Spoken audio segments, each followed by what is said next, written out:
हम डिस्कशन कर रहे हैं अंतर्राज्यीय जल विवाद न्यायाधिकरण से संबंधित।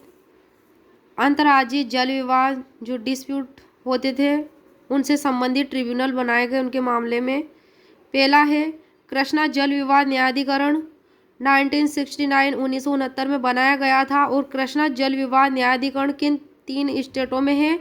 तो ये महाराष्ट्र, कर्नाटक और आंध्र प्रदेश में व्याप्त था। ये जल विवाद, कृष्णा जल विवाद महाराष्ट्र, कर्नाटक, आंध्र प्रदेश से रिलेटेड 1969 का। दूसरा गोदावरी जल विवाद न्यायाधिकरण, ये भी 1969 1969 का है और इससे रिलेटेड है 5 राज्य। कौन कौन से?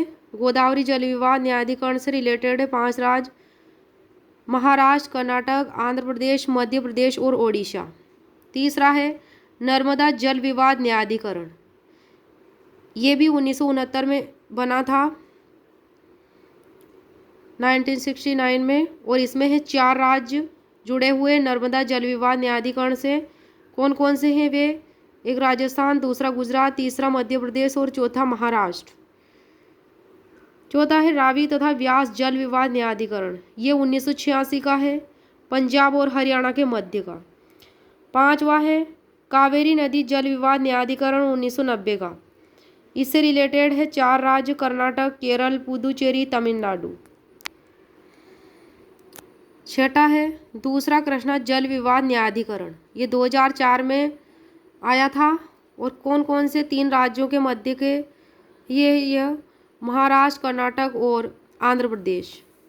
सातवां वंशधारा जल विवाद न्यायाधिकरण, ये 2010 में लाया गया था और ओडिशा और आंध्र प्रदेश के मध्य है ये डिस्प्यूट वंशधारा जल विवाद। तो वंशधारा नदी जल विवाद के लिए बनाया गया था ये न्यायाधिकरण 2010 में ओडिशा और आंध्र प्रदेश के मध्य।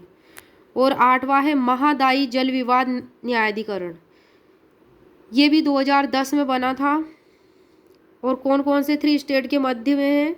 गोवा, महाराष्ट्र और कर्नाटक।